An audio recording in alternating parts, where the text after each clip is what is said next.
Muy buenas noches. Dios os bendiga mucho, amada Iglesia de Burgos. Un placer estar con vosotros por segunda vez en este periodo de confinamiento y encantado, hermano, de poder de nuevo repartir un cachico de pan de los que nos da el Señor para que repartamos. La verdad que estos hermanos que estaban cantando han encendido un altar de adoración y daban ganas de que siguieran y me planteaba si merecía la pena que yo interviniera porque nos estaban siendo bastante utilizados y se ha visto claramente cómo la gloria estaba cayendo mientras que ellos estaban adorando. Bueno, pues a petición del propio pastor, que me comprometió una de las noches que entré para estar con vosotros un ratico después de haber predicado, hay un temica que el Señor me regaló fruto de una investigación minuciosa en la que yo voluntariamente decidí someterme. Y ello dio a luz, hermanos, pues más que un sermón, porque esto no quiero que se lo toméis como un sermón de la palabra, porque va a carecer de esa sanguineidad y de esa viveza que suelen tener los sermones. Esto va a ser más pues una enseñanza, pues una conferencia acerca de la vida de Jesús, ¿vale? Os voy a aportar muchos datos y espero que, bueno, que os haga bien. Ese es mi mayor propósito en esta noche. Quiero empezar diciendo que tras pues, un arduo y minucioso trabajo de investigación, de corroboración y validación de todos los datos e informaciones que he ido recopilando a lo largo del tiempo, pues a continuación os voy a exponer algunos de los aspectos históricos quizá menos conocidos que ocurrieron en torno a la figura, a la obra y a la persona de alguien que ha marcado la vida y la historia de la sociedad para siempre, Jesús de Nazaret. Para poder hacer frente a este reto, he tenido que consultar fuentes históricas, aunque extrabíblicas, ¿vale? He consultado las obras de Flavio Josefo, de historiadores como Tácito, Suetonio, Plinio el Joven, Luciano de Samosata, Celso, algunas obras apócrifas, y todos ellos, hermanos, y todas estas informaciones nos van a permitir entrar en contacto con el mundo y la sociedad del siglo I. Para poder no, estructurar un poco todo el vasto tema que vamos a abordar en esta noche, pues yo lo he dividido en dos bloques principales, ¿vale? El primer bloque va a versar sobre el periodo intertestamentario y el segundo bloque será el periodo herodiano. Bueno, pues dicho esto, vamos a abrir brecha ya, hermanos, adentrándonos en el periodo intertestamentario, que es el periodo entre el Antiguo y el Nuevo Testamento. Por eso se le llama intertestamentario, porque está en medio de los dos testamentos. Abarca algo más de 400 años, los que van desde el final del libro de Nehemías hasta el nacimiento de Jesús. ¿De acuerdo? Bueno, pues resulta, hermanos, que allá por los años 336, 331 antes de Cristo, observaréis que los años que cito antes de Cristo van en orden regresivo, o sea, van de más a menos hasta llegar al año cero. Y cuando llegamos al año cero van de menos a más, porque de Cristo hacia atrás se va restando y de Cristo en adelante se va sumando. Bien. Pues en ese siglo IV antes de Cristo, entre los años 336 al 331, el greco-macedonio Alejandro Magno conquistó el mundo entero, pero tristemente para él murió prematuramente de un ataque de malaria cuando solamente tenía 33 años. Cuenta la leyenda que una vez que conquistó el mundo entero, Alejandro Magno se iba a la orilla de la playa y lloraba de rabia porque no le quedaba más mundo conocido por conquistar. Bueno, pues a los 33 años, hermano, se preparaba para su expedición a Arabia. Su prematura muerte hizo temblar todo el imperio. Tan querido y tan respetado era Alejandro Magno que sus funerales duraron 2 años, funerales de Estado. Resulta, hermanos, que a la muerte de Alejandro Magno, como no tenía hijos, porque este emperador, hermanos, no se le conocen descendientes pues, certificados, su vasto imperio pasó a manos de 4 de sus generales o diáconos, porque ese era el nombre que se le daba a los gerifaltes de los grandes conquistadores. La región de Tracia, que corresponde a la actual Bulgaria, una parte de Grecia y la parte europea de Turquía, quedó en manos de Lisímaco, uno de sus generales. El resto de Grecia quedó en manos de Casandro. Siria, que está al noreste de Israel, quedó en manos de Seleuco. Y Egipto, que está al sur de Israel, quedó en manos de su otro general, llamado Ptolomeo. La tierra de Israel, hermanos, estaba entre los dominios de Seleuco y Ptolomeo, o sea, entre Siria y Egipto. Y por eso se vio involucrada en muchas guerras entre ambos, entre esos dos generales, porque estaba situada, por así decirlo, entre el yunque y el martillo. Avanzando en la historia, llegamos al año 129 a.C., donde un grupo de valientes asmoneos, los asmoneos, hermanos, eran pues judíos, eran israelitas ortodoxos, descendientes directos de los macabeos, ¿vale?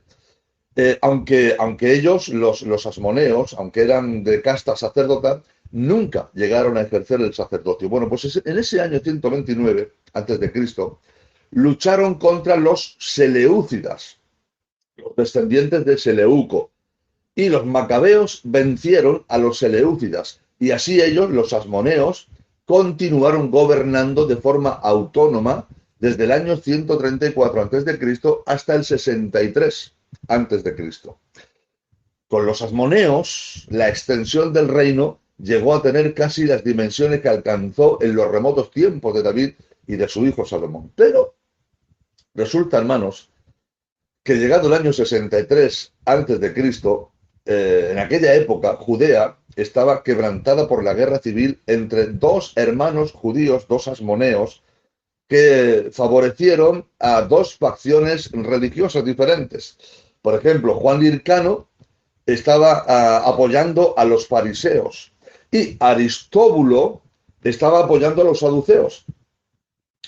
La ciudad de Jerusalén estaba siendo sitiada por Aristóbulo y ambos, estos dos hermanos, ofrecieron una recompensa al general romano Neo Pompeyo Magno para que viniera en su ayuda.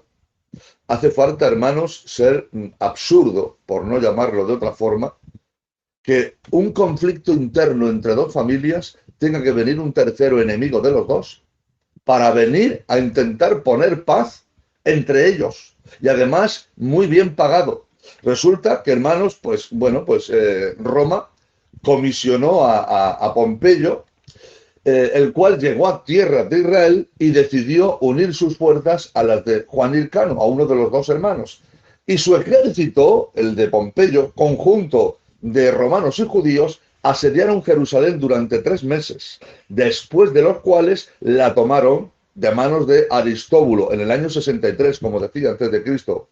Entonces, una vez que derrotaron a Aristóbulo, lo encarcelaron y sus partidarios se refugiaron en el templo de Jerusalén y murieron 12.000 judíos en aquella guerra.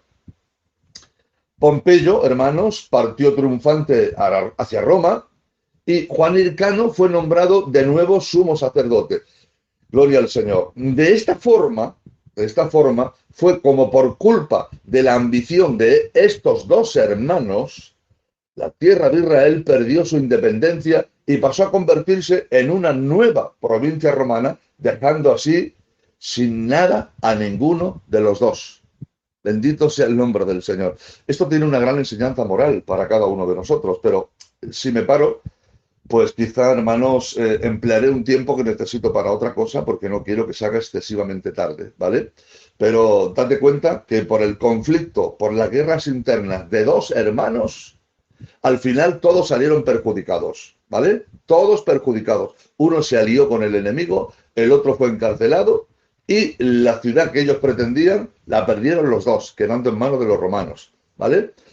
Entonces, los romanos, hermanos, profanaron la tierra de Israel, que hasta ese momento se llamaba Eretz Yisrael, y le cambiaron el nombre a la tierra de Israel por el de Palestina, posiblemente en honor a uno de los 7 montes que rodean la ciudad de Roma, que es el monte Palatino. Y a Jerusalén la profanaron también, quitándole el nombre de ciudad de paz, que es Jerusalén, y le cambiaron el nombre por el de Aelia Capitolina, que seguramente, hermanos, también se lo pusieron en honor a la loba Capitolina, que fue la que amamantó a los míticos fundadores de la ciudad de Roma, Rómulo y Remo. Entonces, hermanos, saltándome una buena parte de todo lo que yo quería deciros, porque os podía hablar del origen de los saduceos, el origen de los fariseos, me salto todo eso, hermano, porque son datos y datos y datos que al final no conducen a ningún sitio, y quiero ya entrar de lleno en el segundo bloque, que es el periodo herodiano, cuando Herodes entra en escena. En el año 40, ya veis que hemos pegado un salto de 23 años, porque en el año 63 a.C., Jerusalén es tomada por los romanos. Bueno, pero en el año 40 a.C., 23 años después, los asmoneos, de nuevo, se sublevan otra vez contra Roma. Y en esta ocasión, Roma envía a luchar contra ellos a un tal Herodes. Herodes era un idumeo. Idumeo, hermanos, es de Edom, de Amalek, descendientes de Esaú. Y Herodes, hermanos, estaba al servicio de Roma. Miren, Herodes, para más datos, era el hijo segundo de un idumeo llamado Antípatro de Idumea, que era un oficial de alto rango del reinado de Juan Hircano, y de una mujer nabatea. Los nabateos eran los descendientes de los ismaelitas, o sea, de los árabes, y su madre se llamaba Cipros. El padre de Herodes era de linaje edomita, que se había convertido al judaísmo, y Herodes, a pesar de que no era judío, pero fue criado como un judío y en la religión judía. Herodes odiaba profundamente a los judíos, hermanos. Les odiaba profundamente porque los genes, la genética de Herodes, hermanos, contenía el odio contenido, valga la redundancia, de los ismaelitas, porque supuestamente, hermanos, la bendición se la tendría que haber llevado Ismael, la bendición de Abraham y la herencia, la mayor parte, porque Ismael era el primogénito de Abraham. Sin embargo, fue saltado y la bendición se quedó en Isaac. Entonces, toda la descendencia de Isaac era odiada por los ismaelitas, y de esa descendencia venía la madre de Herodes. Pero el padre no era mucho mejor, porque al padre le pasó, la familia del padre, algo parecido. Resulta, hermanos, que Isaac pues tuvo 2 hijos, Esaú y Jacob. Entonces, Esaú era el primogénito, como todos saben, pero Jacob, hermano, por medio de tretas y de artimañas, se hizo con la bendición del primogénito, desposeyendo a su hermano Esaú de la doble porción de la herencia. Entonces, Esaú, hermano, también acumuló odio hacia su hermano Jacob. Y ese odio, hermanos, es odio acumulado hacia también el que sentían los ismaelitas. Por lo tanto, Herodes, hermanos, llevaba en los genes el odio de la familia de su padre, que eran los edomitas, hacia la descendencia de Jacob, y el odio de su madre, que era como he dicho, nabatea, ismaelita, que también odiaba la descendencia de Isaac. Entonces, el cóctel era un cóctel explosivo. Y Herodes, hermanos, rabiaba por el poder y poder gobernar y algún día ocupar el trono que ellos creían que en justicia les correspondía, reinar sobre los judíos. Entonces, cuando los asmoneos, esos judíos descendientes de los macabeos, casta sacerdotal, se sublevan contra Roma por segunda vez en el año 40, Herodes, hermanos, que como he dicho era un idumeo descendiente de Esaú al servicio de Roma, es enviado para combatir a estos asmoneos. Y resulta, hermanos, que les hizo frente en una guerra que duró 4 años, derrotándoles y volviéndoles a someter.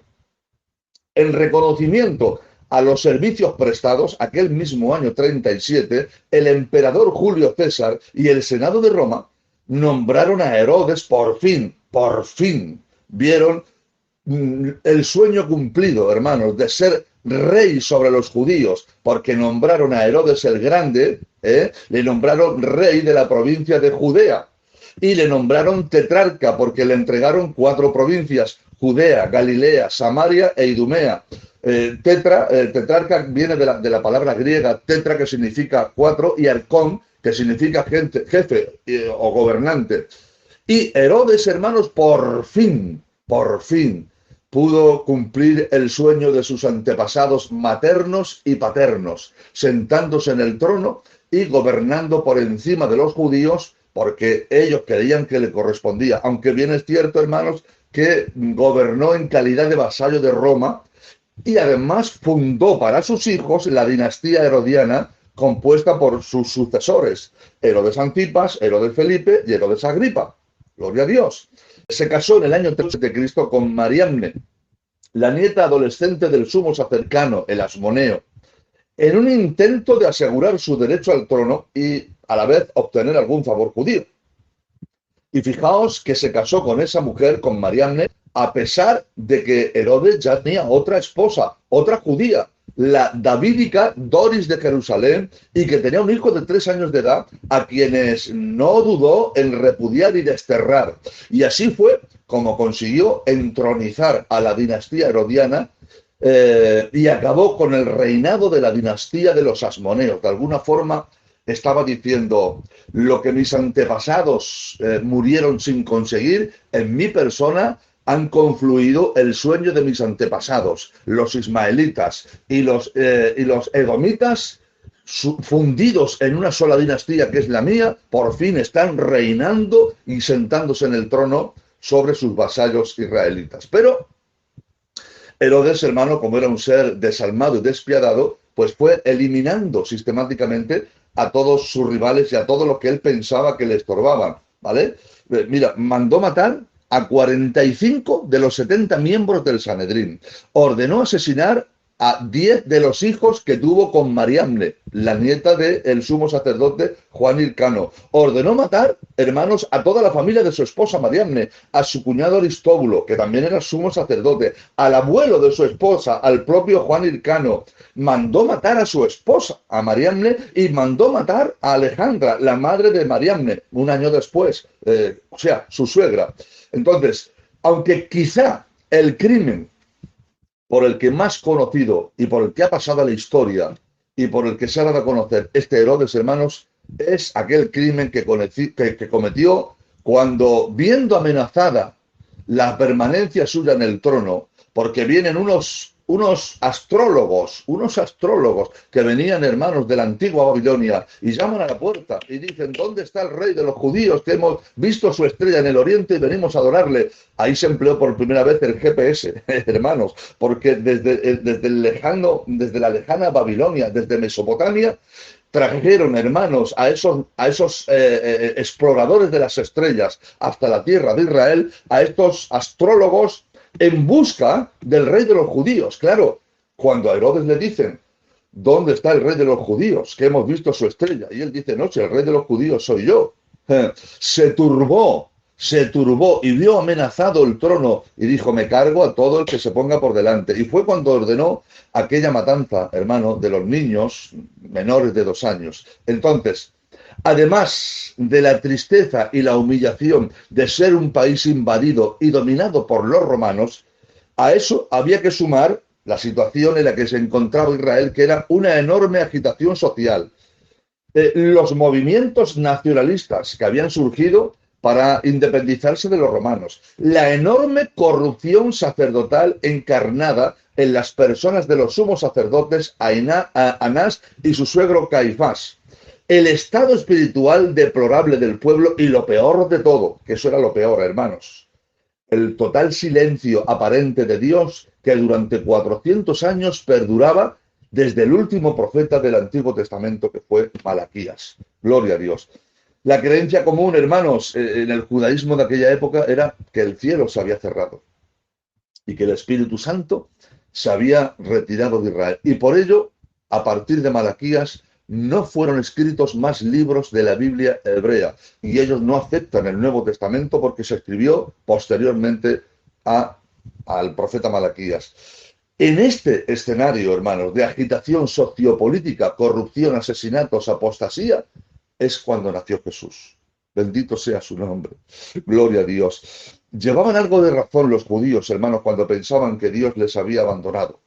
Porque desde los días del profeta Ezequiel, hermanos, cuando Ezequiel estaba en Babilonia, dice la Biblia en el capítulo 9 del libro de Ezequiel, que Ezequiel estaba con los cautivos en Babilonia y vino un ángel y le tomó por las guedejas del pelo y se le llevó en el espíritu hasta Jerusalén. Desde la lejana Babilonia lo lleva a Jerusalén y le dice: Ezequiel, ven que vas a ver algo terrible. Y dice la Biblia, hermanos, que se lo lleva y le muestra que a la entrada del templo habían unas mujeres que estaban endechando a Tamuz. Tamuz, hermanos, era el hijo bastardo de Semíramis, esposa de Nimrod. Fue un hijo póstumo de Nimrod, hermanos, que ella tuvo con los amoríos de los sumos sacerdotes del templo al Dios que ellos adoraban. Y ese Tamuz, hermanos, ella decía que era la reencarnación de su marido, que ella había bajado a los infiernos para resucitarlo, y que había resucitado en la forma de su hijo Tamuz. Y ella aparecía, hermanos, en las imágenes que les hacían, sentada con el niño en brazos. Cuando hay confusión de lenguas en la Torre de Babel y todos salen esparcidos por el mundo, la religión de Babilonia la llevaron a todos los confines de la tierra. Y a la diosa, o a Semíramis, que ella misma se endiosó, le cambiaron el nombre en las distintas culturas, llamándola, por ejemplo, en Éfeso la llamaban Diana. En Madrid, hermanos, hay una plaza célebre donde el Real Madrid celebra sus triunfos, que es la Plaza de Cibeles, que no es otra cosa que la diosa Semíramis. Y en todas las culturas, hermanos, aparece con el niño en brazos. Cuando Roma, hermanos, entra en la iglesia primitiva y la paganiza, de alguna forma, hermanos, la iglesia primitiva, que se corrompió con la entrada del emperador Constantino, hicieron pactos, hermanos, y la iglesia se corrompió y empezó a adorar a las imágenes de los antiguos dioses griegos y romanos. Y ahora la imagen de la diosa Semíramis con el niño en brazos ha sido, hermanos, heredada. Y hoy en día aparece en muchos lugares con el nombre de María y Jesús en su regazo. Bendito sea el nombre del Señor. Pero también he de decir, hermanos, que cuando Ezequiel es llevado allá, hermanos, y dice la Biblia que ve a unas mujeres endechando al dios Tamuz, pero dice el espíritu que le lleva al ángel, le dice: no, esto no es nada, Ezequiel, tranquilo, vas a ver más cosas. Dice que ve a 25 varones quemando incienso con las espaldas vueltas y mirando al oriente. Eso eran el Sanedrín menor, que estaba compuesto por 25 ancianos. Y le dice: no, todavía hay más, vente conmigo. Y dice que hace un agujero en la pared y le muestra, hermanos, cómo ve que había en las paredes del santuario pinturas rupestres de animales prohibidos por la ley, reptiles, hermanos, cuadrúpedos, volátiles y toda serie de animales prohibidos. Y dice que estaba 70 varones con las espaldas vueltas y adorando a todas esas imágenes. Por eso dice la Biblia en el capítulo 9 de Ezequiel que la Shekinah, la nube de gloria, se levanta de la tapa del arca de la alianza, del caporet, y se levanta y se va sobre el umbral de la puerta. Y del umbral de la puerta, dice en el capítulo 11, que se va hasta el Monte de los Olivos. Y desde el Monte de los Olivos se retira de Israel y vuelve, hermanos, y desaparece. Por eso, hermanos, la Shekinah ya no está con Israel, gloria a Dios. Y eso ocurrió, hermanos, en el cautiverio babilónico. Cuando llegamos a los días de Jesús, se levanta un segundo templo, hermanos, cuando regresan del cautiverio, pero ese segundo templo ya no tenía el arca de la alianza. Al no estar el arca de la alianza, tampoco estaba la Shekinah, la nube de gloria. Y durante esos 400 años, hermanos, Israel conservaba los pactos y las promesas, pero ya no tenían la Shekinah, no tenían la gloria visible de Jehová. Bendito sea el nombre del Señor, hermanos. Qué triste para un pueblo, hermanos, qué triste para una iglesia que no tengamos la gloria del Señor. Pero he de deciros, iglesia de Burgos, que a pesar de las desgracias que están ocurriendo, a pesar de los lutos que están tiñendo de negro multitud de cientos de hogares, a pesar de la tristeza de la que un hermano oraba y de la pena, pero gracias damos a Dios, hermanos, de que la nube de gloria encarnada en la persona de Jesús, hermanos, ese es el resplandor de su gloria. Esa es la nueva Sequiná, hermanos, que está, hermanos, copando todas las iglesias. Y hoy más que nunca, yo estoy viendo gloria, hermanos. Estoy viendo milagros. Me entero de cosas asombrosas. Los predicadores, hermanos, nos hemos levantado como un ejército. Nos llaman para predicar por todos los sitios. Los salmistas cantan, hermanos, y bajan la gloria. Las iglesias se reúnen en torno a un móvil, hermanos, y todos adoramos al Señor. Inconversos están recibiendo a Cristo como Salvador. Los que están fríos se están reconciliando y los que estaban apartados están volviendo. Entonces, hermanos, estamos en tiempo de gloria. Bendito sea el nombre del Señor. Entonces, volviendo un poquito al tema, porque no me quiero enfrascar en aplicaciones, hermanos, de tipo devocional, porque si no, se me va el tiempo y quiero aprovecharlo bien, ¿vale? En este escenario, como decía antes, escenario convulso, de agitación política, de conspiraciones, de corruptelas, de asesinatos. Y el peor momento es cuando nació tu Salvador y nació mi Salvador. Por ser ciudadanos romanos, hermanos, o mejor dicho, al convertirse la tierra de Israel en provincia romana y convertirse en ciudadanos romanos, los judíos, como nuevos habitantes del imperio, podían usar la red de calzadas, porque nadie que no fuera judío tenía derecho a transitar por las calzadas romanas, tenían que ir por caminos y tenían que ir por vallados y por ribazos, pero no por las calzadas oficiales romanas. Y si algún soldado veía a alguien que no tuviera nacionalidad romana andando y transitando, le podían encarcelar e incluso matar. Pero como Israel se convierte en provincia romana, pues ahora los habitantes del imperio, hermanos, y en este caso Israel, pues podían gozar de ese privilegio, ¿vale? Y pudieron también, pues, disfrutar de ingenios civiles de los romanos, como acueductos, puentes, teatros, etcétera. Los romanos, hermanos, respetaban la religión judía, sus leyes y también sus instituciones religiosas, al sumo sacerdote, al Sanedrín, pero además los judíos no hacían el servicio militar, no tenían que adorar al emperador y podían mantener el Shabbat como día sagrado de dedicación a Dios. En cambio, en contraprestación, los judíos no podían aplicar sentencias de muerte sin permiso de Roma, que se reservaba el derecho de pena capital, aunque sí es verdad que podían celebrar juicios que podían conducir a la pena de muerte, siempre y cuando Roma lo autorizara, como fue en el caso de Jesús. Por eso, muchos judíos de la época de Jesús estaban esperando la llegada de un nuevo Mesías libertador, un líder político heroico, que lucharía y que derrotaría a los romanos y devolvería la independencia a los habitantes de Roma. Pero para nada esperaban a un Mesías como nuestro Jesús, amoroso, tierno, bondadoso. Ellos esperaban a un general imponente que montara sobre un blanco corcel y con un ejército poderoso de brillantes armaduras, pero no esperaban a un triste carpintero que entraba en Jerusalén a lomos de un borriquillo y por ejército tenía a 12 hombres, casi todos semianalfabetos y la mayoría pescadores. Les fundió los plomos por completo. De ahí, hermanos, en parte el rechazo, en parte porque no era el tipo de Mesías que ellos esperaban. Pero para mantener el orden y asegurarse de la sumisión del rey vasallo Herodes hacia Roma, pues Roma envió a un gobernador, pero que en Roma tenía el nombre de prefecto, no perfecto, no, prefecto, que era el jefe militar, civil y judicial. Os estoy hablando del personaje Poncio Pilato. Pilato, hermanos, es recordado también por su odio a los judíos, su violencia, sus robos, sus asaltos, su conducta abusiva, sus frecuentes ejecuciones de prisioneros sin juicio y su ferocidad sin límite. Pero ahora os voy a dar unos datos que al menos os van a sorprender. Porque está comprobado, y eso la historia está ahí para poder atestiguarlo, que el padre de Poncio Pilato, que era un alto general del Imperio de Roma, fue enviado por Roma a la comarca española de la Maragatería y concretamente le mandaron a Astúrica. Astúrica es la actual Astorga, ¿vale?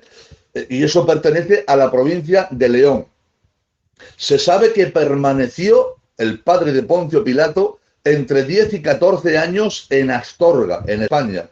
Entonces, casi con toda probabilidad, hermano, se puede asegurar que Poncio Pilato nació aquí en España, en la provincia de León, y era un maragato, ¿vale? Entonces, el padre de Poncio Pilato, hermanos, era, como he dicho, un alto destacado militar que le mandaron aquí para luchar contra los cántabros y contra los astures. Generalmente, los grandes generales de los ejércitos de Roma llevaban a sus mujeres consigo cuando se tenían que salir de Roma durante mucho tiempo, ¿vale? Tenemos el caso del propio Poncio Pilato, que llevó a su esposa con él a Judea, a Claudia Prócula, se la llevó hasta Jerusalén. De esta Claudia Prócula vamos a hablar después, ¿vale? Incluso se sabe, date cuenta, hermanos, qué detalles y qué datos más curiosos. Se sabe que por ser los tarraconenses, o sea, los que vivían en Tarragona, soldados que destacaban por su valentía y ferocidad en el campo de batalla, cuando Pilato se hizo mayor y siguió la carrera militar como su padre, les tomó para su guardia personal y cuando fue enviado a Judea como prefecto, se los llevó consigo, cuando fue mandado en calidad de procurador. Se llevó consigo, hermanos, a los mejores soldados tarraconenses y les nombró su guardia pretoriana. De entre todos ellos, podríamos mencionar, por ejemplo, a Abenader, el célebre Abenader, aquel hermano que fue uno de los que flageló las espaldas del Señor con un látigo al que ellos llamaban flagellum o flagrum taxilatum, que consistía en una vara, en un palo de unos 50 centímetros terminada en varias cuerdas de cuero que llevaban intercaladas simétricamente unas bolas metálicas terminadas en puntas, hermanos, y llevaban también intercaladas bolas, o mejor dicho, huesos de oveja muy puntiagudos y muy afilados. El propósito del flagrum, al que también llamaban el escorpión, era que cuando diera un golpe, más que flagelar las espaldas, su propósito era arrancar tiras enteras de piel. Y este Abenader, soldado tarraconense español, cogido por Poncio Pilato para ser guardia personal suya, este era experto en usar el flagrum.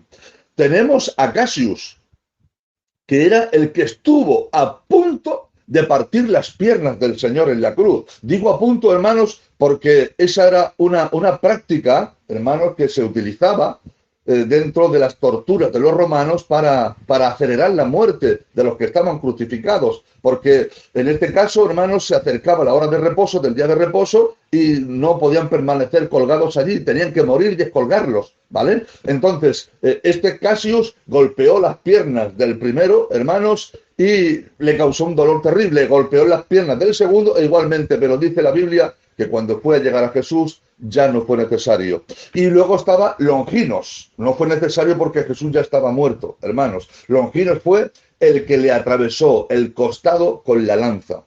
Igualmente, hermanos, se sabe, y ahora os voy a hablar de la mujer de Poncio Pilato, se sabe, hermanos, que su compañera, Claudia Prócula, aunque no está citada por su nombre en los evangelios, pero que está reconocida e identificada por tradiciones alternativas cristianas, libros históricos, que aunque no se aceptan como inspirados, pero sí que son libros históricos, hermanos, que cuentan verdades que ocurrieron por testigos oculares y testigos presenciales. Pues se sabe, hermanos, como digo, por documentos tradicionales y documentos extrabíblicos, pero históricos, que Claudia Prócula, la mujer de Poncio Pilato, se convirtió al cristianismo.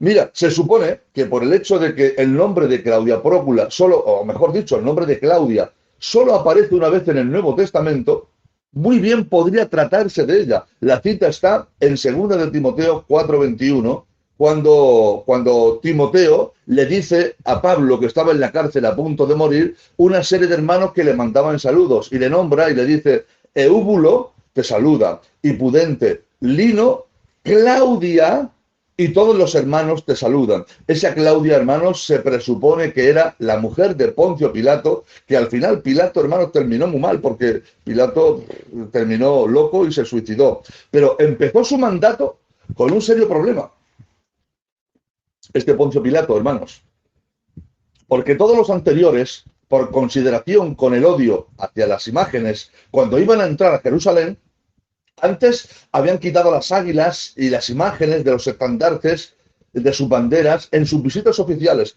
pero Pilato se negó a quitarlas. Y los judíos insistían. Así estuvieron 6 días. Al 6.º día, hermanos, se reunió con los líderes judíos en un espacio abierto, rodeado de todas sus tropas, y les advirtió que si no dejaban de molestarle con sus peticiones, les castigaría con la muerte. Ellos se arrojaron al suelo, descubrieron sus cuellos y dijeron que estaban dispuestos a morir allí mismo antes que admitir una violación de sus derechos religiosos. Y ni siquiera un hombre como Pilato podía masacrar a hombres así a sangre fría, así que tuvo que ceder. Poncio Pilato, hermanos, fue relevado del mando de Judea en el año 36, después de reprimir fuertemente una revuelta de samaritanos, durante la cual sacrificó a varios alborotadores. Y según cuenta uno de los historiadores que yo os he nombrado al principio, Eusebio de Cesarea, Pilato fue desterrado a las Galias, la actual Francia, por el emperador Calígula, sucesor de Julio César. Y al final se volvió loco y se suicidó en el Ródano, cerca de Vienne, posiblemente hacia el año 38 de la era cristiana. Eso es, hermanos, los preliminares de la vida de Jesús. Pero ahora vamos a entrar ya de lleno en su vida. Déjenme decirles que históricamente Jesús nació en el seno de un hogar judío ortodoxo practicante. Sus padres eran naturales de Nazaret, ¿vale? O sea, era la principal ciudad de la provincia de Galilea. Eso está al norte de Israel. Los que conocen un poco de geografía, si ustedes cogen Israel, ¿saben dónde está Israel ubicada en el mapa? En el mismo centro. Ustedes cogen la bola del mundo, apuntan con el dedo al mismo centro de la tierra habitada y en el mismísimo centro está Israel. Israel tiene la forma de un rombo. Entonces, es estrecho arriba, ancho en el centro y estrecho abajo. Por el oeste, Israel limita con el mar Mediterráneo. En el norte está la provincia de Galilea, ciudades principales como Nazaret o Capernaum. En el centro del país está Samaria. En el sur está Judea. Y al este estaba la provincia de Perea, que hoy es Jordania. ¿De acuerdo? Entonces, Jesús, hermanos, pues, o mejor dicho, sus padres, los padres terrenales de Jesús, María y su padre adoptivo José, procedían de Nazaret, ciudad principal, como he dicho, al norte de Israel. José era un joven de la estirpe de David, por lo tanto, de familia real. José, hermanos, era el tercero de los... Estoy hablando de José, el padre adoptivo de Jesús. Era el tercero de los hermanos. Un hombre muy piadoso y conocedor profundo de la Escritura. Era lo que la Biblia llama, y así se le llama a él, un tzadik, un justo. José el justo se le llamaba. María, hermanos, la Virgencica María, nuestra María, la que todos amamos, y cuando no teníamos conocimiento de la Biblia, hermanos, y cuando todavía andábamos en otras religiones, pues todos llevaban estampas de la Virgen María y adoraban a María y oraban a María como intercesora. Ahora la luz del Evangelio nos ha enseñado, hermanos, que esto no es así, porque no hay otro mediador entre Dios y los hombres que Jesucristo el justo. Por lo tanto, hermanos, a María la respetamos, la amamos, la queremos y le decimos que es bienaventurada, pero María ni es diosa, ni es mediadora, ni es intercesora. El único mediador, el único Dios y el único intercesor es Jesús. Bueno, pero María, hermanos, hacia la que yo siento una especial simpatía y un cariño, hermanos. Ella era, hermanos, hija de una mujer llamada Joaquín, o sea, hija de un hombre llamado Joaquín, ¿vale? De Nazaret, también de Nazaret. Y su madrecita se llamaba Ana. El padre Joaquín era de Nazaret, pero Ana había nacido en Belén de Judea. Entonces, los dos, los padres de María, al igual que José, eran descendientes del rey David. En los escritos históricos, Joaquín, el padre de María, es descrito como un hombre rico y piadoso que solía dar donativos a los pobres y a la sinagoga de Séforis, una sinagoga cerca donde ellos vivían. Gloria al Señor. Este capítulo de lo que te voy a narrar, hermanos, a mí me enternece el alma. De verdad que me enternece el alma. Dejadme que pegue un traguito de agua. Porque os voy a contar cómo se conocieron, cómo surgió el amor entre ellos. Los padres de la casi entonces niña María, ellos, hermanos Joaquín y Ana, pues decidieron hacer unas reformas y unas obras de ampliación en su casa, en su vivienda. José, hermanos, como carpintero y albañil que era, porque no solamente era carpintero, él tenía muchas habilidades, fue contratado para trabajar en la casa de los padres de María en esa labor. La adolescente María, que entonces tan solamente contaba con 11 añicos, 11 años mi María de mi corazón, llevó un poco de agua a José y él, hermanos, al verla, quedó prendado de ella. Allí, hermanos, allí mismo surgió el amor entre ambos. Las costumbres judías de aquel tiempo eran que a partir de los 12 años y medio, coincidiendo con la primera menstruación, la niña alcanzaba la categoría de mujer, pudiendo pasar al casamiento. Entonces, ellos estuvieron durante 2 años comprometidos. Y María tenía 13 añicos cuando entró en la casa de José y se casó con José cuando él tenía 21. Le sacaba 8 años. Sabemos, hermanos, por el Evangelio de Lucas, que estando ya casados José y María, y estando ella ya en los últimos días de su embarazo de nuestro Señor Jesucristo, ¿vale? Todos conocen la historia, esto ya es bíblico y esto lo hemos leído. Pues se promulgó un edicto de parte del emperador Augusto César, que de hecho, hermanos, César Augusto es el que le dio nombre a la ciudad española de Zaragoza, porque Zaragoza en latín se dice César Augusta. Ese dato para que lo tengáis en cuenta. Bueno, pues César Augusto o Augusto César promulgó el edicto de que todos fueran a empadronarse a su ciudad de origen. Entonces, aunque José y María vivían y eran naturales de la ciudad de Nazaret, pero ellos, por ser de la tribu de Judá y descendientes de la casa del rey David, se vieron obligados a viajar desde Nazaret, en donde vivían, hasta la región del sur, de norte a sur, de Judea al sur, hermanos, hasta llegar a Belén. Una distancia que había desde Nazaret y que hay. La distancia entre Nazaret y Belén de Judea es de 156 kilómetros. Allí estaba la cuna del rey David. En circunstancias normales, hermanos, se suele tardar, pues, andando, pues como 3 días y medio en hacer este recorrido. Andando un promedio de 52 kilómetros diarios, ¿vale? Pero claro, dadas las circunstancias en las que ellos iban, mi pobrecita María ya estaba cumplida de su embarazo, ya estaba ya los 9 meses, ya los había cumplido, ¿vale? Y claro, por su avanzado estado de gestación, la tradición, hermanos, nos enseña que iban montados también a lomo de un borriquillo, lo que normalmente eran 3 días, ellos pudieron tardar fácilmente 5 o 6 días en llegar desde Nazaret hasta Belén de Judea. Y fue, hermanos, estando allí, cuando ellos llegan, pues claro, hermanos, Belén de Judea era la cuna del rey David y todos los descendientes de esa casta tenían que ir allí. Hoy en día, Belén, hermanos, sigue siendo un pueblecito pequeño de apenas unos 30.000 habitantes. Un pueblo pequeño, hermanos. Imagínate entonces, era un pueblecito dedicado a la ganadería, Belén, porque era un pueblo levítico, de los levitas. Dada la cercanía que hay de Belén a Jerusalén, que solo hay 8 kilómetros de diferencia, hermanos, los levitas criaban el ganado en la ciudad de Belén para que luego fuera conducido el ganado a través de la puerta de las ovejas y lavadas en el estanque de Betsaida, de Siloé, perdón, eran introducidas en el templo para luego ser sacrificadas. Entonces era una ciudad pequeñita, una aldea pequeñita, hermanos. Y cuando se llenó de gente que vino para lo mismo, pues si había una pensión o si había allí, hermanos, una casa de hospedaje, enseguida se llenó. Y no había lugar para ellos en ningún sitio, hermanos. No había lugar para ellos. Ellos llamarían puerta tras puerta. María, hermanos, ya empezó a ponerse mala. María ya, hermanos, se le cumplieron los días de su alumbramiento.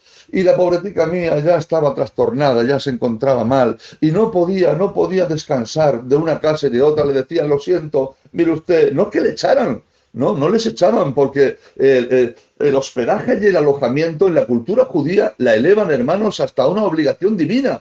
Porque ellos dicen que sin saberlo algunos judíos han hospedado ángeles, como le pasó a Abraham. Pero es que no había lugar para ellos. Hasta que un alma caritativa dijo, bueno, miren ustedes, no tengo otra cosa. Lo que tengo yo les puedo dar. Ahí tengo el corral, ahí tengo un establo. Por favor, entre usted a esa mujer, a esa pobre mujer, a esa jovencita, y que se recueste y descanse allí. Y allí, hermanos, fue allí que se cumplieron los días para que María diera luz. Y allí mismo nació el Salvador del mundo, en Belén de Judea, tal y como estaba profetizado en el libro de Miqueas, en el capítulo 5, que dice, pero tú, Belén Éfrata, pequeña para estar entre las familias de Judá, de ti me saldrá el que será el Señor en Israel. Gloria al nombre del Señor. Una vez nacido el Salvador, y esto que te voy a contar, hermanos, también es muy bello, es muy bonito, es muy enternecedor. Una vez que el Señor nace, pues claro, Herodes se entera, por medio de los astrólogos que habían venido, que había nacido alguien al que ellos llamaban el rey de los judíos, y la familia sagrada tuvo que salir huyendo de Judea y tuvieron que irse a Egipto, porque Herodes quería matar al niño. Pero hay una leyenda, hermanos, hay una leyenda muy bonita que cuenta que mientras la Sagrada Familia iba huyendo de Belén camino a Egipto para no ser muerto el niño a manos de Herodes, en el camino fueron asaltados por una pandilla de bandidos. José, hermanos, el padre, les cuenta, miren ustedes, mi mujer acaba de dar a luz, no tenemos nada, al revés, estamos huyendo porque Herodes quiere matar a mi hijo. Entonces, hermanos, cuenta esta tradición que aquellos bandidos, hermanos, aquellos bandidos, no sé lo que vieron en ellos, en esa familia, no sé, eran hombres despiadados, hermanos, hombres que asaltaban y si llegaba el caso mataban. Pero yo creo yo, hermanos, en el fondo de mi corazón, que si esto fue así, cuando miraron a María y vieron a ese niño recién nacido, no sé si tuvieron la oportunidad de mirar al niño, pero cuando miraron al niño, hermanos, si es que lo vieron, yo me lo estoy, hermanos, figurando, me lo estoy suponiendo. En caso supuesto de que miraran al niño, hermanos, es que a Jesús no se le puede mirar, hermanos, y quedar uno indiferente. Quien mira a Jesús cara a cara, hermanos, su vida cambia por completo. Pedro, después de haberle negado 3 veces, jurado y maldecido, cuando Jesús le mira, ¡ay, qué mirada tuvo el Señor, hermanos! Como dice el cántico, una mirada de fe, una mirada de amor, es la que puede salvar al pecador. Cuando esos hombres, hermanos, si es que miraron a aquel niño, le miraron, hermanos, siendo un bebé recién nacido, hermanos, algo saltó en el corazón de ellos, que se compadecieron y les condujeron hasta el campamento. Les asaltaron en el camino, pero se los llevaron hasta el campamento, en donde también estaba la esposa del jefe de la banda, con su hijo pequeño, más o menos de la misma edad que Jesús, pero que el niñico que él estaba enfermo de lepra. Entonces María, hermanos, pues halló gracia ante los ojos de la mujer del jefe de la banda y le pidió por favor a la madre del otro niño un recipiente de agua para poder lavar al niño Jesús. Y en esa misma agua, cuando María saca al niño Jesús de lavarlo, en esa misma agua, dada la escasez de agua que había, el niñico de la mujer del jefe de la banda sumergió también al niño pequeño leproso. Y hermanos, ante el asombro de todos, y para la gloria de Dios, hermanos, cuando el niño leproso salió de aquel agua, salió totalmente limpio y sano de la lepra. En agradecimiento, un grupo de aquella banda escoltaron a la Sagrada Familia hasta Egipto.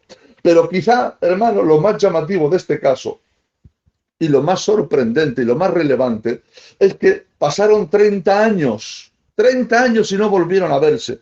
Aquel niño leproso, hermanos, siguió las pisadas de su padre y también se convirtió en ladrón y salteador con tan mala suerte que le pillaron Aquel niño, hermanos, tenía por nombre Dimas.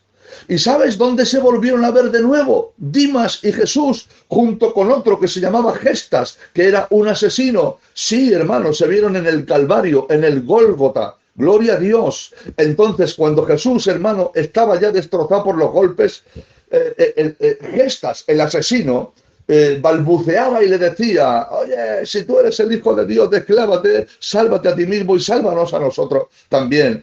Pero Dimas, hermanos, aquel niño que supuestamente Jesús había sanado en su infancia, sacando fuerzas de flaqueza, se dirige a Gestas y le dice: Gestas, ni aun a Dios temes estando en la misma condenación. Tú y yo pagamos lo que hemos hecho. Tú eres un asesino y yo soy un ladrón, pero este justo nada ha hecho. Y se vuelve al Señor y le dice: Maestro, maestro, acuérdate de mí cuando vengas en tu reino. Y Jesús, hermano, expresando una de sus últimas frases, le dijo: Dimas, de verdad te digo que hoy vas a estar conmigo en el paraíso. Bendito sea el nombre del Señor.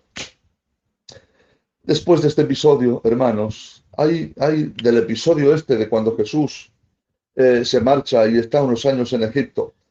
Bueno, pues a excepción, hermanos, del episodio en el templo donde Jesús discutía y enseñaba a los sumos sacerdotes, hay una laguna de 18 años en la vida de Cristo, desde los 12 hasta los 30 años, que la Biblia no dice nada más sobre su vida en ese periodo. Una suposición común entre los cristianos es que Jesús simplemente vivió en Nazaret durante ese tiempo, ya que una vez muerto Herodes, regresaron de nuevo a Nazaret en la provincia de Galilea. Cuando Jesús, hermanos, principia su ministerio y empieza a desarrollar todo lo que Dios le había dado, que estén computados en la Biblia, hermanos, hay un registro de al menos 36 milagros. 36, ¿vale? Aunque seguramente hizo muchísimos más, tal y como nos insinúa el apóstol San Juan cuando dice en el último versículo de su evangelio que hay también otras muchas cosas que hizo Jesús que si se contaran o se escribieran una por una, dice Juan, pienso que no cabrían en el mundo los libros que sabrían de escribir. Pero de los 36 milagros computados, hermanos, en los evangelios, que se distribuyen de la manera siguiente, fueron 24 sanidades, 9 milagros en la naturaleza, como por ejemplo andar por las aguas, multiplicar los panes y los peces, ordenar al viento y a la mar que se callaran. Y también el Señor hizo 3 resurrecciones, que si me acuerdo de memoria te las nombro. Fueron la resurrección de su amigo Lázaro, la resurrección de la hija de Jairo y la resurrección del niño de la viuda de Naín. Exactamente, esas 3. De entre las 24 sanidades que hizo, 7 de ellas fueron las más controvertidas, porque las hizo en día de reposo. Y fueron estas: sanó al endemoniado en la sinagoga de Nazaret, sanó al paralítico de Betesda, sanó a un ciego de nacimiento, todo esto en día de reposo, sanó a la suegra de Pedro. Esta sanidad que os voy a decir, hermanos, siempre me llama la atención. Sanó al hombre de la mano seca.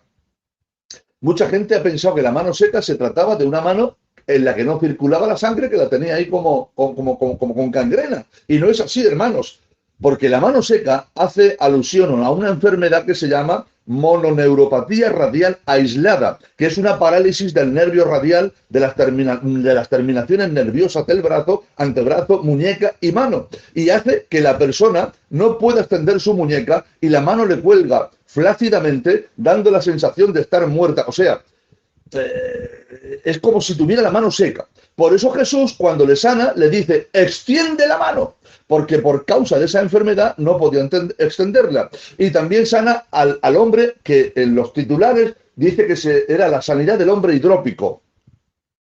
Hidrópico viene de hidropesía, y la hidropesía, hermanos, es la acumulación anormal de líquido en alguna cavidad o tejido del organismo que se suelen concentrar con más frecuencia en las manos, en las piernas, en los tobillos o en los pies. Vulgarmente, hermanos, la hidropesía es lo que nosotros solemos llamar retención de líquidos o edema, ¿vale? Y también sanó a la mujer encorvada. Gloria a Dios.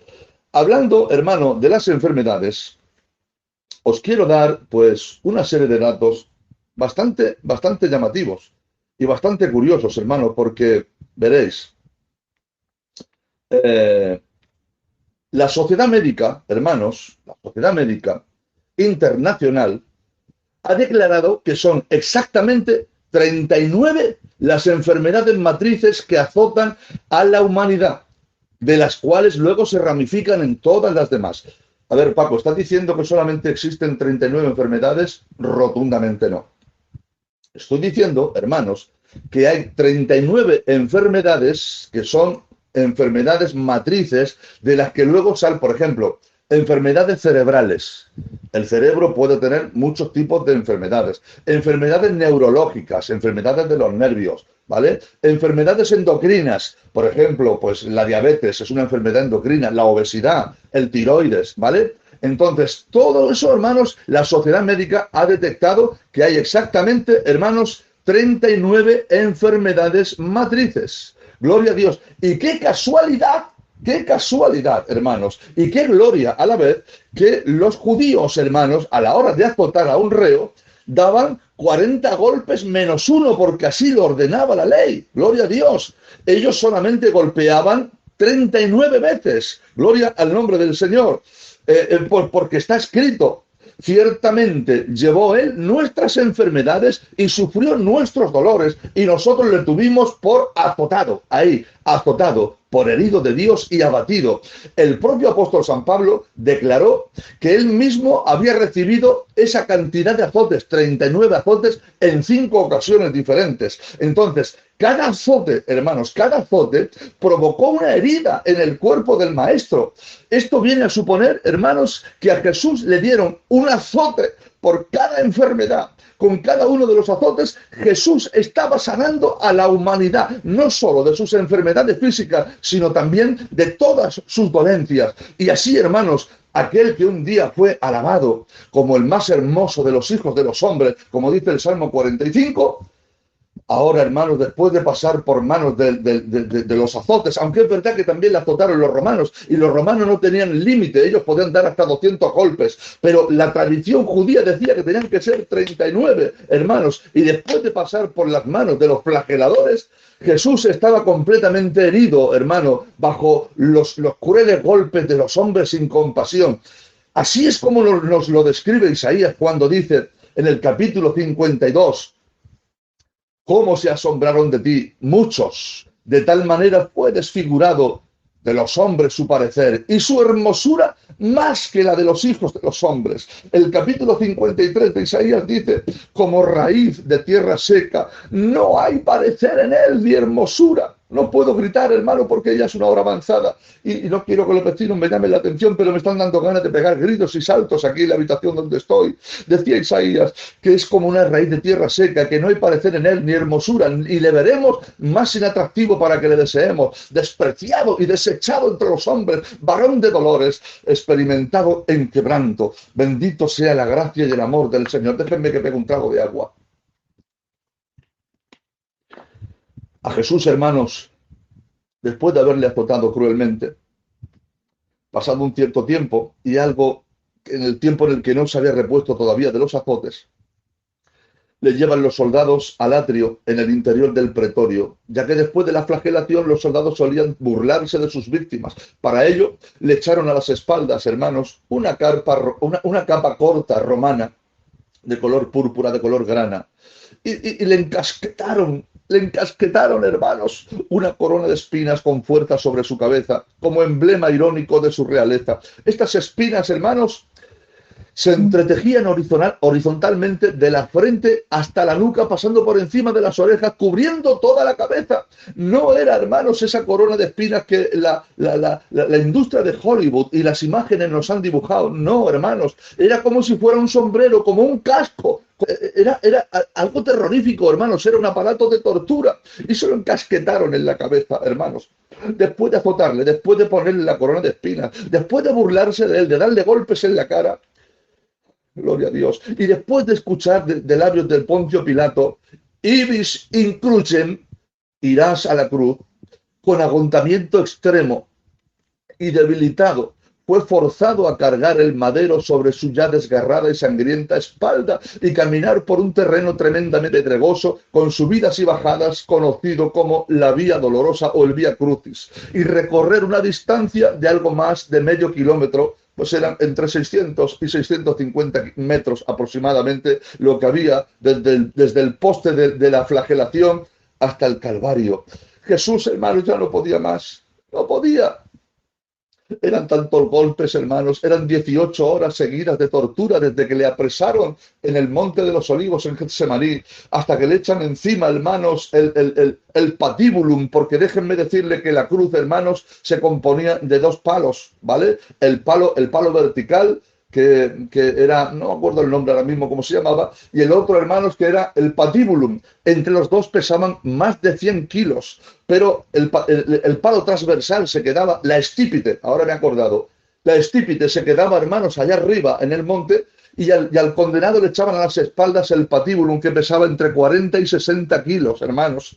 Se lo echan a sus ya abiertas espaldas, un palo, hermanos, lleno de espinas y lleno de astillas, y supuestamente, hermanos, lleno como un foco de infección por otros reos que también habían sido crucificados. Y allá iba el maestro, hermanos, intentando subir aquella vía dolorosa, un porrazo detrás de otro, y un porrazo detrás de otro, y se volvía a levantar, pero no le quedaban fuerzas, hermanos, ya no tenía fuerzas en su cuerpo, estaba agotado, estaba ya que no podía más, pero Jesús sabía que si no se levantaba, no iba a tener sangre para poder consolar a todos los enlutados de la ciudad de Burgos. Jesús sabía que si no llegaba hasta el Gólgota y moría en la cruz, no iba a poder redimir a todos los que ahora estamos escuchando. Por eso él se recomponía, pero no podía más. Por eso, hermanos, los soldados romanos obligan a un tal Simón el Cireneo a que coja y le eche una mano. Y Simón el Cireneo fue obligado a llevar la cruz, hermanos, obligado.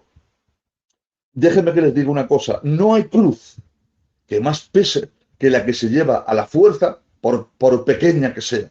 Pero no hay cruz que menos pese que la que se lleva con agrado, por grande que sea. Por eso, hermanos, pastorear no es una cruz pesada, es un privilegio y es un honor. Robert, eres un privilegiado, que Dios te ha concedido ese honor de poder echarte esa cruz encima, y como la llevas a gusto, aunque estamos en circunstancias terribles y tremendas, con lutos, con dolor, con llantos y con lágrimas, como la llevas con gusto, para ti es una pequeñísima cruz, hermanos. Sin embargo, hay otros, hermanos, que cualquier pequeña cosa que les manden les supone una cruz muy grande y no dudan en querer quitársela de encima. Aquel Cireneo le obligaron, pero nosotros, hermanos, la llevamos con gusto, porque Jesús dijo, llevad mi yugo sobre vosotros, porque fácil es mi yugo y ligera es mi carga. Y aquel que quiera ser mi discípulo, que tome su cruz cada día y que me siga en el camino. Enseguida, hermanos, que llegaron al Gólgota, los alguaciles le quitaron a nuestro Señor su capa, esa que ellos le habían puesto después de flagelarle, y como no podían sacar la túnica, si vos tú le había hecho su madre, María, no le había puesto una costura, se la cosió, hermanos, ella, y se la había metido, por la mente entraba por la cabeza. Como no podían sacarle la túnica, a causa de la corona de espinas, arrancaron con violencia, hermanos, esa corona de la cabeza, abriendo de nuevo todas sus heridas. Después que los alguaciles extendieron al Señor sobre la cruz, y habiendo estirado su brazo derecho sobre el brazo derecho de la cruz, lo ataron fuertemente. Uno de ellos puso la rodilla sobre el pecho de Jesús, el otro le abrió la mano y el tercero apoyó sobre la carne un clavo grueso de unos 18 centímetros de largo, y lo clavó con un martillo de hierro. Un grito de dolor salió del pecho de Jesús y su sangre saltó sobre los brazos de los verdugos. Los clavos eran tan largos que la punta salía por detrás de la cruz y le dieron la vuelta para macharlos. Habiendo clavado la mano derecha del Salvador, los verdugos vieron que la mano izquierda no llegaba al agujero, y habiendo abierto entonces un agujero en la madera, ataron una cuerda a su brazo izquierdo y tiraron de él con toda su fuerza hasta que la mano llegó al agujero, y esto produjo una dislocación violenta de sus brazos. Le sacaron los hombros de su sitio, lo atormentó terriblemente el dolor, hermanos. Se arrodillaron de nuevo sobre su cuerpo, le ataron el brazo para hundir el segundo clavo en la mano izquierda, y otra vez se oían los quejidos del Señor en medio de los martillazos. Aquellos clavos, hermanos, partieron el nervio mediano. Ese es el nervio mayor que sale de la mano y quedó triturado por el clavo que lo martilleaba. Su pulgar con un movimiento violento se dobló sobre la palma de la mano y la mano quedó en forma de garra. Un dolor fulgurante e indecible se apoderó de sus dedos, saltando como un dardo de fuego hasta su espalda y estallando en su cerebro. Ese es el dolor más insoportable que un ser humano puede experimentar al producirse la lesión en un tronco nervioso. A continuación, los verdugos ataron cuerdas a su pierna derecha y tiraron de ella violentamente hasta que el pie llegó al pedazo de madera, al estribo que pusieron abajo para poder sostenerlo. Fue una dislocación tan terrible como la de los brazos que se oyó crujir el pecho de Jesús. Después ataron el pie izquierdo sobre el derecho, y tomaron un clavo de mayor dimensión que el de las manos para poder atravesar los dos pies a la vez. Esta operación fue la más dolorosa de todas. Según la historia secular, los testigos presenciales contaron hasta 30 martillazos. No hay palabras para poder describir lo horrible del dolor que sentía. Muy pronto, hermanos, Jesús comenzó a tener dificultad para respirar.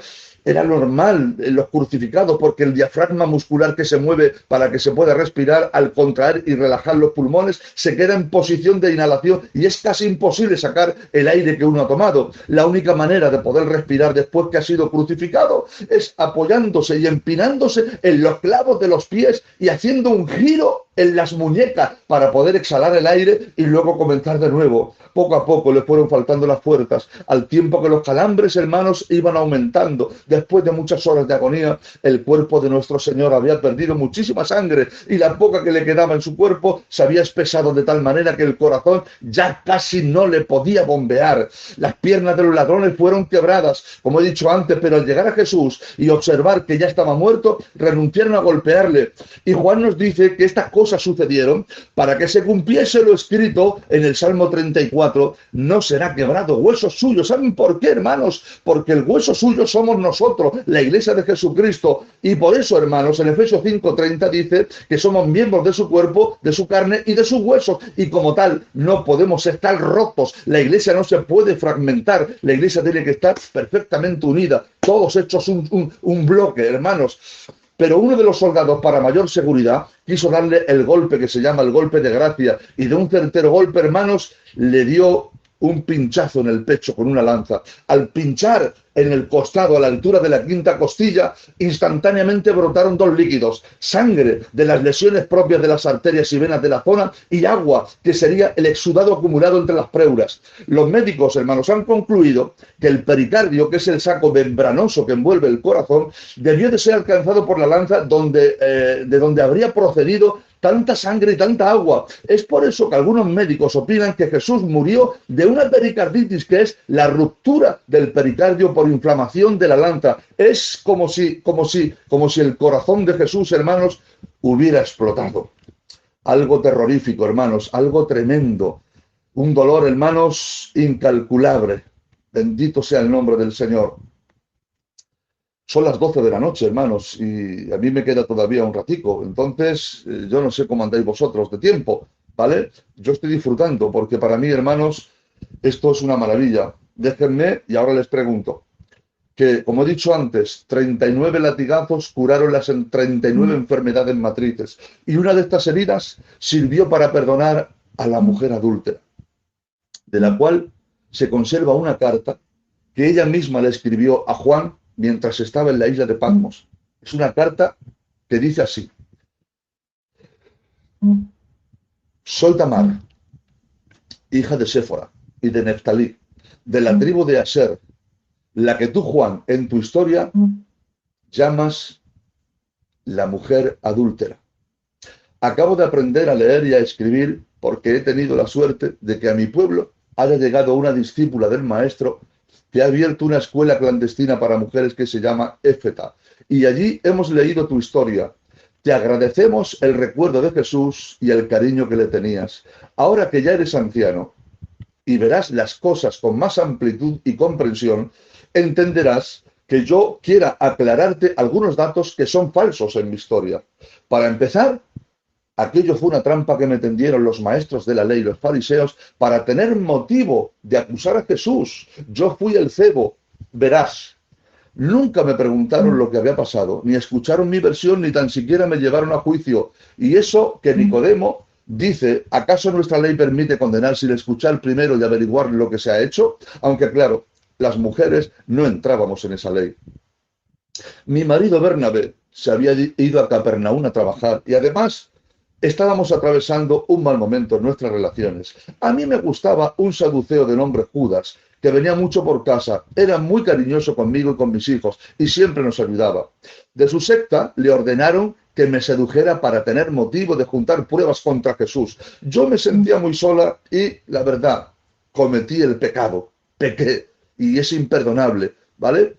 Alguien, alguien me estaba espiando y llamó a alguno de los fariseos y llegaron a mi casa, entraron en mi habitación y sin cuidar de que mis niños lloraban, me arrastraron por las calles hasta llegar al templo donde estaba Jesús escribiendo con el dedo en tierra. Por supuesto, Judas, el que adulteró conmigo, le dejaron que se fuera tranquilamente. Mis amigas al verme quisieron defenderme, pero no pudieron. Tuvieron que quedarse a la entrada del templo como manda la ley. El resto, Juan, ya lo cuentas tú. Pero yo desde entonces me sentí liberada y la fuerza y la ternura de aquel encuentro con Jesús siguen resonando en todo mi ser cuando escuché de su boca, vete y no peques más, yo también te perdono. En mi grupo están María, la sirofenicia, Jezabel, la samaritana del pozo de Jacob, Noemí, la viuda de Naín y otras muchas. ¿Cómo gozamos compartiendo nuestras experiencias? Queremos que esta reivindicación de la verdad la des a conocer a mis amigas de la escuela de Éfeta.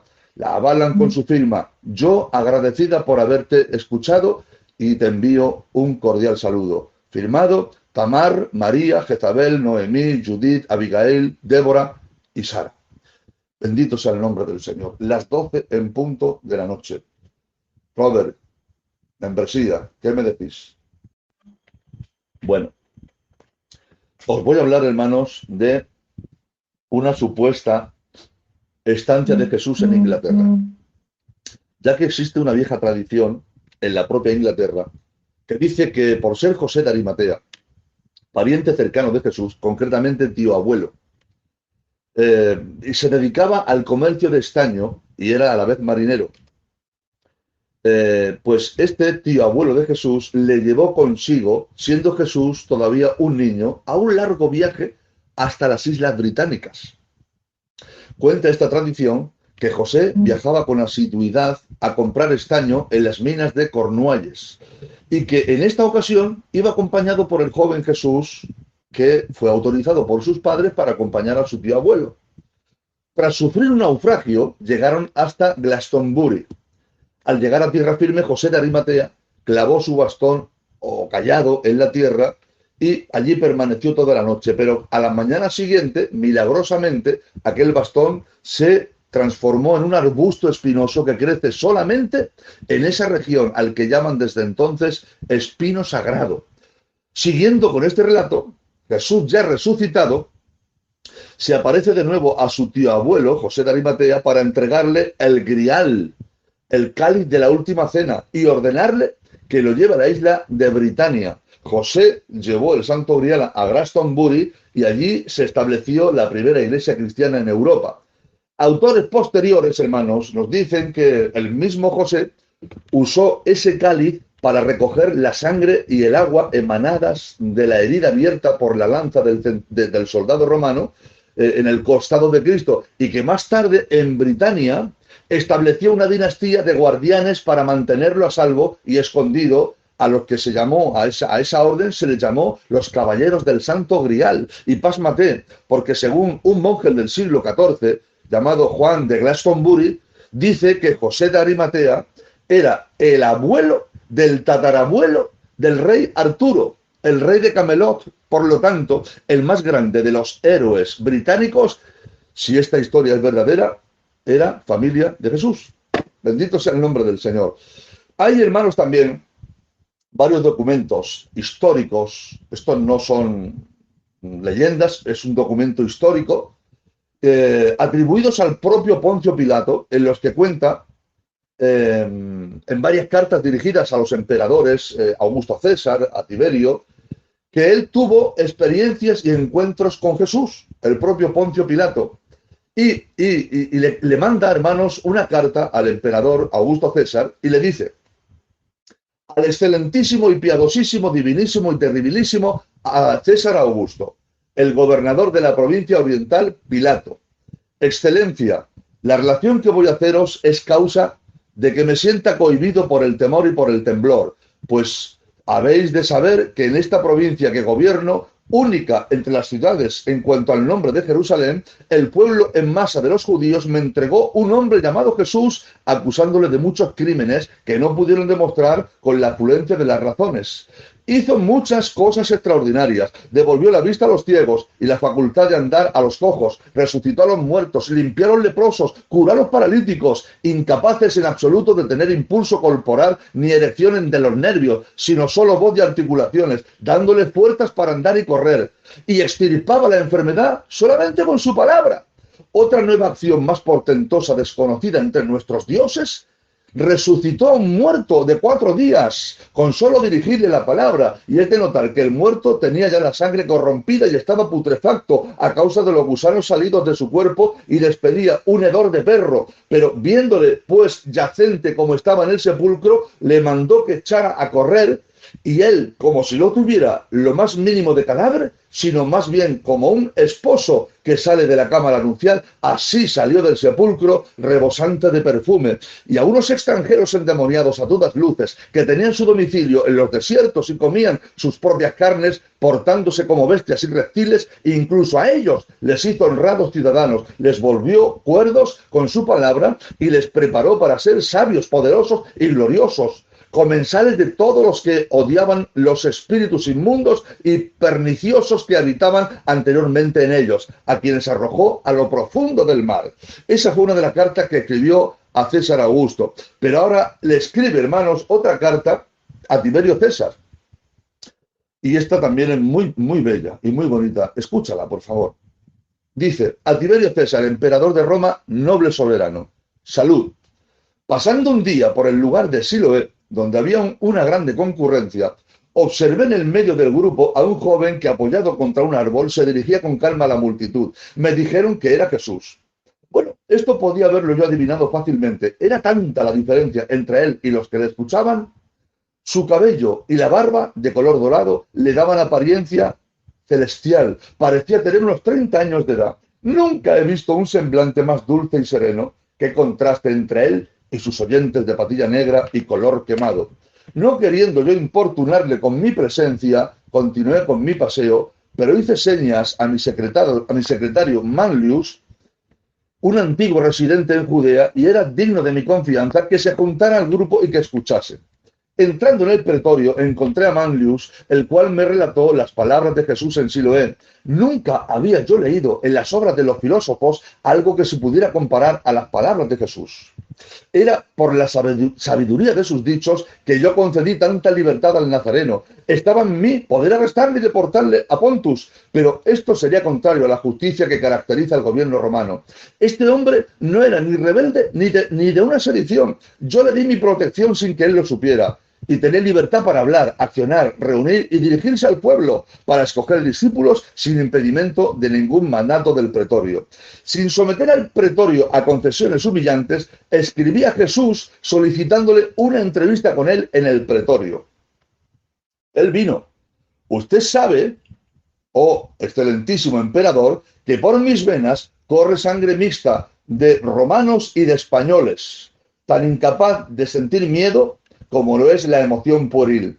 Yo caminaba hacia mi basílica cuando el Nazareno apareció, y mis pies parecían estar clavados con bandas de hierro al pavimento de mármol, y mi cuerpo se estremecía como un reo culpable, a pesar de que él estaba en perfecta calma. Yo nervioso y él tranquilo. El Nazareno tenía la calma de la inocencia. Cuando llegó donde yo estaba, se paró e hizo señal de que parecía decir: aquí estoy, no me habían mandado llamar, aunque no me habló ni una palabra. Por algún tiempo contemplé con admiración este tipo de hombre extraordinario, un tipo de hombre desconocido a los numerosos pintores quienes han dado forma y figura a todos los dioses y héroes. No había nada de oposición en su carácter, sin embargo, me atemoricé y temblé al aproximarme. El sanguinario Pilato. Jesús, le dije al fin, y mi lengua fallaba. Jesús de Nazaret, Yo te he concedido por los últimos 3 años libertad amplia para hablar y ni aun ahora me arrepiento de haberlo hecho. Tus palabras son de un sabio. Yo no sé si has oído hablar de Sócrates o Platón, pero esto sé, que en tus discursos hay una simplicidad magnética que te eleva mucho más allá de los filósofos. El emperador está informado de ello y yo, su humilde representante en esta provincia, me alegro de haberte permitido esta libertad que dignamente te mereces. No obstante, no debo de ocultarte que tus discursos han hecho levantar contra ti enemigos muy fuertes y malignos. No es sorprendente esto.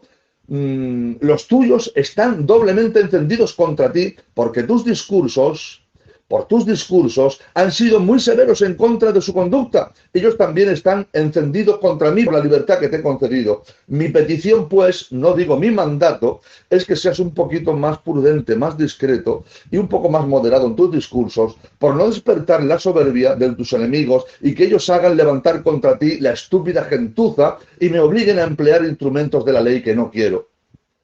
El nazareno, con calma, me replicó: Príncipe de la tierra, tus palabras proceden de la verdadera sabiduría, pero anda, dile al torrente que se detenga en medio de la montaña, porque de otra manera desarraigará los árboles del valle. Y dile al torrente y te dirá que él obedece a las leyes de la naturaleza y al Creador. Solo Dios sabe para dónde fluyen las aguas del torrente. De cierto te digo, antes que florezca la rosa del Sarón, será derramada la sangre de este justo que tienes delante. Gloria al nombre del Señor. El siguiente hecho que os voy a relatar, hermanos, se desarrolla en la segunda parte de un libro apócrifo conocido como el Evangelio de Nicodemo. Unos cuantos sacerdotes, un levita y un doctor de la ley cuentan cómo en el retorno de Galilea, donde habían sido testigos de la ascensión de Jesús hasta Jerusalén, le salió al encuentro una gran muchedumbre de hombres vestidos de blanco que resultaron ser los resucitados de Jesús. Ellos reconocieron a dos, que se llamaban Leucio y Carino, que les contaron los maravillosos acontecimientos tras la muerte, entre ellos la visita de Jesús al seno de Abraham. El comienzo de la narración suena así, presta atención. Estábamos nosotros en el seno de Abraham, en compañía de todos los santos que habían muerto desde el principio, y de repente aquellas oscuridades se llenaron de una luz tan potente como la luz del sol.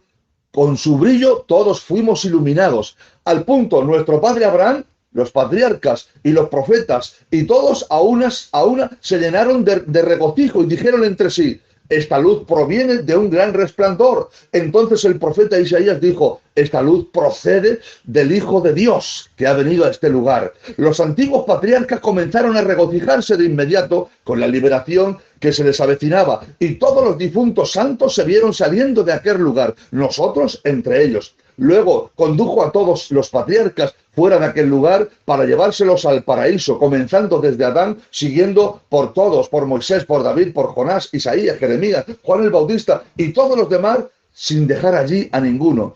Mientras Satanás prevenía a sus huestes a fin de que se prepararan para repeler a Jesús. Así que mandó reforzar las puertas del infierno, pero al conjuro de una voz celestial se hicieron añicos las puertas de bronce y los cerrojos de hierro quedaron reducidos a pedazos. Enseguida se puso a gritar el infierno mismo diciendo: ¡hemos sido vencidos! Entonces Jesús tomó por la coronilla a Satanás y se lo entregó al mismo infierno para que lo mantuviera a buen recaudo. Gloria al nombre del Señor. En cuanto, hermanos, a la muerte de los personajes bíblicos, os puedo decir que José murió siendo aún bastante joven, en el año 10 cuando Jesús tenía unos 14 años más o menos. Estando José trabajando en la ciudad de Séforis, cayó desde lo alto de un andamio y murió. Al atardecer de esa fatídica fecha, un mensajero llevó la trágica noticia al taller donde estaba Jesús, pero cuando llegó María, José ya había muerto cuando solo tenía 36 años. La muerte de María, hermanos, fue así, debido a la gran persecución que se inició en Judea por los judíos contra los cristianos y posteriormente también iniciada por Nerón en el Imperio Romano. Pues los hermanos acordaron sacar a María, que entonces tenía 50 años cuando murió Jesús, sacarla de allí, sacarla del país y mandarla a Éfeso para evitar represalias contra ella de parte de los judíos y de los romanos.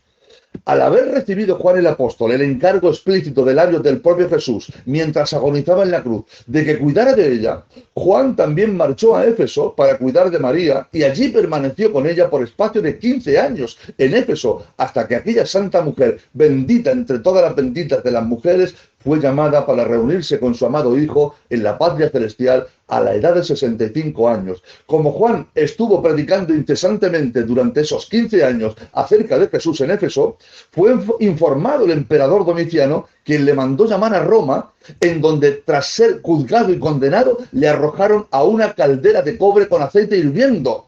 Pero Juan, protegido por la mano del Señor, salió completamente ileso de aquella muerte violenta y más que quemado, aquel aceite le sirvió como un baño refrescante. Tras aquello, Domiciano decidió alejar a Juan de Roma para evitar que las gentes se idolatrizaran con él y le envió a las minas de Patmos, en donde permaneció por espacio de 18 meses, tras lo cual fue puesto en libertad y devuelto a Éfeso, en donde murió bien entrado en años de muerte natural.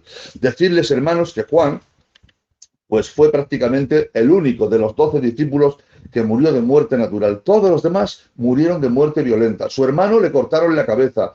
Pedro fue crucificado cabeza abajo. El hermano de Pedro, Andrés, fue martirizado en Roma durante 2 días y finalmente crucificado en una cruz en forma de X. Felipe fue azotado, puesto en prisión y después crucificado en Asia Menor. Bartolomé fue el primer misionero que llegó a la India y allí fue cruelmente azotado y desollado y luego crucificado. Tomás, también llamado Dídimo, también predicó el Evangelio en la India y donde debido al enojo de los sacerdotes paganos fue atravesado con una lanza. Mateo fue atravesado con una alabarda, que es una lanza con una cuchilla transversal aguda por un lado y la otra parte lleva una media luna. Con eso mataron a Mateo. Jacobo, el hijo de Alfeo, apodado el Justo, fue arrojado por los fariseos desde el pináculo del templo en Jerusalén a unos 30 metros de altura, pero cayó al suelo y quedó vivo, y un soldado lo remató en el suelo a garrotazos con un mazo, aplastándole la cabeza y esparciendo sus sesos por el suelo. Judas, también llamado Tadeo o Lebeo, murió decapitado con un hacha en Persia. Simón el cananita, llamado el Celote, murió cortado por la mitad con una sierra. Y todos ya saben cómo murió Judas el Iscariote. Gloria al nombre del Señor. He de decirles, hermanos, que posteriormente la Iglesia ha sido perseguida, ha sido atrozmente asesinada. Y bueno, pues la tristemente bula del Papa León X contra Lutero decía: a heréticos conburi non es contra voluntad en espíritus, que los herejes sean quemados no es contra voluntad del espíritu. Me voy a saltar, hermanos, ya todo el resto y voy a terminar con esto. Decirles, hermanos, que desgraciadamente la historia no ha podido dejarnos ningún legado acerca del aspecto físico de Jesús, porque por el lado romano Jesús fue ejecutado como un sedicioso malhechor al decir que era el rey. Y por el lado judío la ley mosaica prohibía estrictamente realizar ninguna imagen o talla de persona o de cosa alguna. Pero existe otro documento legendario que data del siglo IV, que es una carta apócrifa que se atribuye a Publio Léntulo, amigo de Pilatos, y escrita al Senado, donde describe a Jesús. Y voy a terminar con esto, y yo quiero que para terminar, por favor, si puedes, cierres tus ojos. Llevo más de una hora predicándoos. Cierra tus ojos e intenta imaginártelo, porque te lo voy a describir como este hombre lo vio. Dice así: en este tiempo apareció un hombre dotado de grandes poderes. Se llama Jesús. Sus discípulos le llaman el Hijo de Dios. Es de estatura noble y bien proporcionada y posee un rostro sin defecto, lleno de bondad, pero al mismo tiempo de firmeza, de manera que quienes le contemplan le aman y le temen a la vez. Es de aspecto ingenuo, bondadoso y adornado de cierta serena hermosura. Tiene el cabello de color vino lacio y sin lustre, pero de las orejas hacia abajo, rizado y lustroso, la barba muy poblada y del mismo color del cabello. Su frente es llana y sin arrugas, los ojos penetrantes, azules y muy brillantes. La nariz y la boca no tienen defecto alguno. Sus manos son largas y hermosas, manos que luego fueron traspasadas por nosotros. En belleza sobrepasa a los más de los hombres. Cuando censura o reprende, es temible. Cuando exhorta o enseña, de hablar manso y amable. Nadie le ha visto jamás reír, pero a menudo se le ha visto Cristo llorando. Habla con moderación y seriedad y es poco hablador. Siendo carpintero, debe de haber tenido fuerzas físicas considerables. Al hablar con tanto efecto a las multitudes, me imagino que habrá tenido una voz muy potente. A juzgar por sus discursos, conversaciones y enseñanzas, pensamos de él como siempre, con perfecto dominio de sí mismo, nunca alocado ni precipitado, de porte reposado, lento y majestuoso en todos sus movimientos. Si tuviera una iglesia delante ahora mismo, hermanos, estaría pidiendo el mayor de los aplausos para nuestro Jesús, porque se lo merece. Así que, hermanos, hasta aquí va a ser en esta noche aquello que el pastor Robert me pidió que compartiera con vosotros, la vida de Jesús. Gracias por aguantar estoicamente, bendiciones para todos y espero que les haya hecho bien. Que Dios les bendiga.